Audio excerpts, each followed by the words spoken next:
Alright, what's up, what's going on, guys? It's your boy Chumbles, back with another video. Sorry I didn't upload a couple days ago or yesterday or whatever it was, because I was out doing family stuff like literally all day, so I couldn't get out a video. But yeah, after the Nidalee montage, I got a lot of questions regarding build and what I do, or like how I play Nidalee top. So this video is going to be mainly about just the build, because the items have changed so much since my last guide, I guess you could call it. The build path and what items I buy actually changed quite a lot. So I thought making this quick video would help a lot of people. It would answer a lot of questions for those regarding what you should build when going Nidalee top lane. So basically I have two kind of sets of builds. So this one is the one where I'm taking over the game by just auto attacking them to death, kind of like an AD carry, and it's mainly for being able to 1v1 a top laner, but then also 1v1 somebody else who comes up, which is why Phantom Dancer's in the build. And honestly, it's not that bad. It kind of looks stupid when you kind of look at it, and it's kind of weird. Like, you wouldn't imagine seeing this kind of build, but it works pretty good. But I only recommend this build if it's a lane that you are very dominant in. For example, I'd recommend this versus probably GP, Nasus. I'd have to go through a list to tell you guys, but yeah, this is mostly a list that I'd recommend, or set that I'd recommend if it's a lane where you are able to take over that lane without like having any troubles. So what I mean by that is, if you're in a lane where even if you're behind a kill, you can still 1v1 that laner, then you're in a dominant lane. Whereas right now, Nidalee's kind of in the spot where if you're behind, you're kind of in trouble, especially top lane. Jungle's not as bad because you provide pretty good heals with all the AP that you have. But top lane, I usually go Bruiser, so you don't have too much AP while doing that kind of build. But yeah, that's the first one. This one is the one that I've been trying out a lot more, and I can almost safely say that if you're new to Nidalee top, do this build. Do not do this one. This one is a lot more micro intensive, and it kind of requires you to be on your feet, especially if you're in lower elos.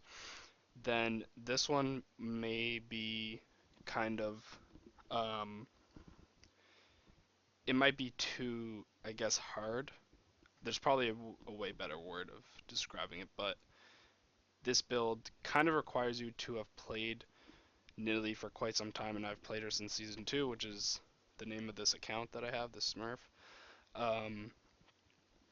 And yeah, so the second one is the one that I recommend.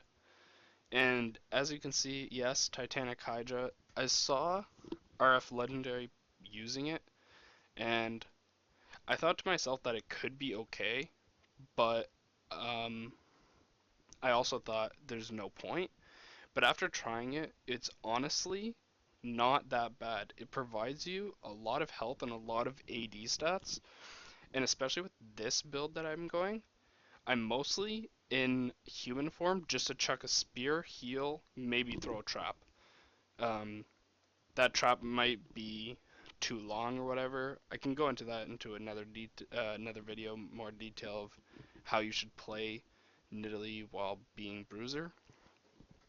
But yeah, I'm not going to go too into it.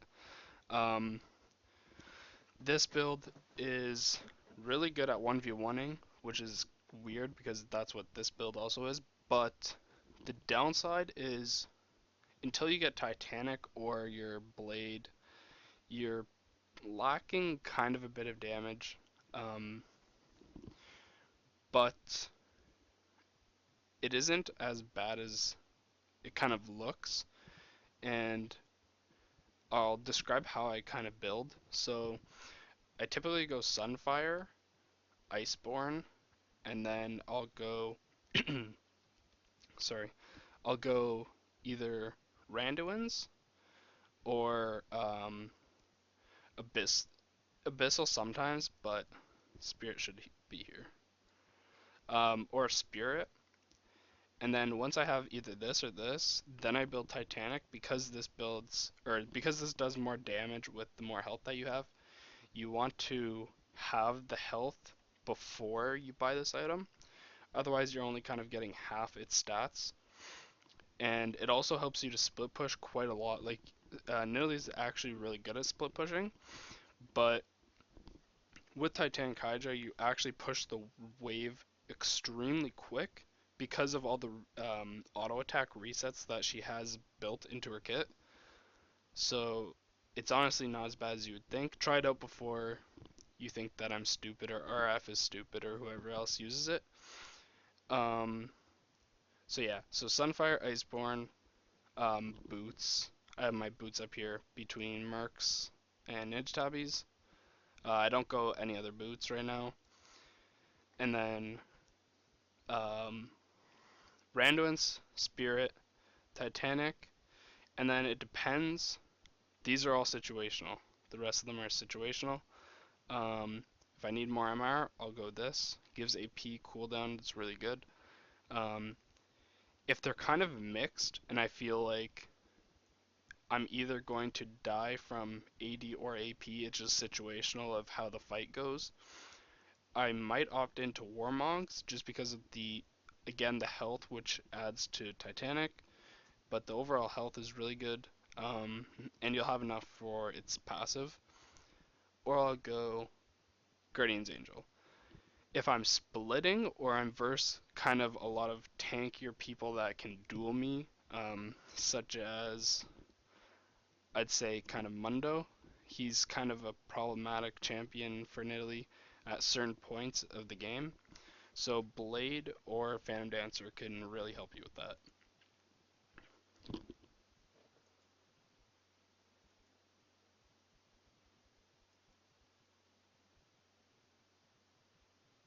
Alright, now on to the masteries.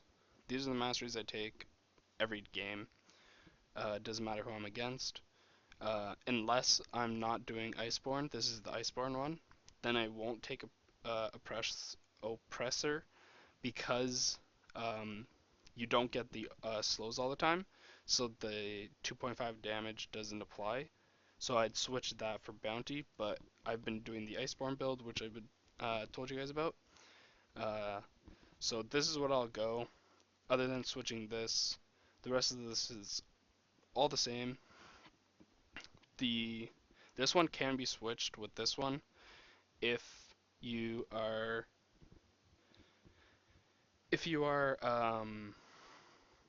basically not going the Iceborne build because the Iceborne build builds so much stats. This one is really good to amplify those stats. And then all these are pretty standard. This isn't good enough yet. It hasn't been buffed enough. And then the cooldown, which is really good for your summoners. And the summoners I could go is TP, Flash, and TP Ignite. And those are just dependent on the matchups.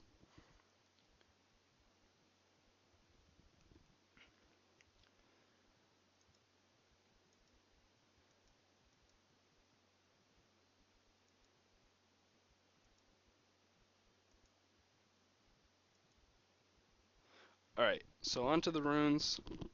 The runes actually switched up a bit, I think, from the other ones that I had. But they're pretty much really close. So what I'm taking is attack speed quince and armor slash magic pen reds, not all of them, so I'll just hover over them so you see how many. So the rest of these are AD, and we have armor, all armor. Then I have some scaling magic resist glyphs, and then I have flat. So the reason for this is because I've been coming into the trouble where there's so much mixed damage going on now, where cooldown isn't good enough anymore, especially just on Nidalee. Some champs you kind of have to, but Nidalee is an exception, and you really don't need to take the cooldown over the magic resist because, especially of lately, there's been a huge amount of kind of mixed damage that I kind of spoke about. So whether it be whoever you're facing top or just a mid laner, maybe a jungler or someone in the bot lane. So I think this is really good and beneficial. And then these, you can switch these for AD if you have to.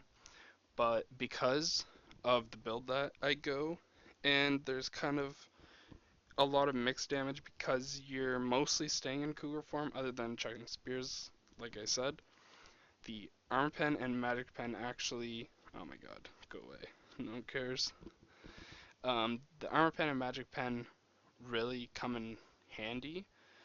I'm still kind of testing how many AD quints I need, or AD marks, sorry. Um, because as of right now, it seems like the amount that I have right now is good because I can last hit under tower efficiently without missing CS and having to always transform into Cougar form. Because I'm taking attack speed quints, I'm obviously lacking the AD side, so last hitting could be harder. But you also want to be poking, so having the AD is kind of almost needed. And right now, if anything, you can switch these for ADs. It won't matter. Um, if you don't have scaling blues, just put flat blues. But other than that, I'd keep everything else the same. Don't change out the attack speed. You really need it. And that's basically it. That's the kind of quick guide that I'd want to make for AD Nidalee top, Bruiser Nidalee top. And if you guys have any more questions, please let me know in the comment section below. And I will read them and reply. I always reply to comments. Um, Other than that, I didn't really go into crazy detail because I already had a guide up already, which a lot of people have already seen. So this is more of a kind of update guide. And yeah, I'll be playing her on stream a lot more now that everything's kind of set up properly, and I shouldn't have any more issues with my internet provider, but you never know. And that's basically everything. So thanks for watching. If you guys enjoyed these kind of videos and want to see other champions, please let me know in the description below, and I will do those kind of guides. And let me know if you guys want to see some Bruiser Nidalee gameplay, because I can definitely do that. And that's basically it. So if you guys enjoyed, please leave a like. If you already haven't, please subscribe so that you can get notified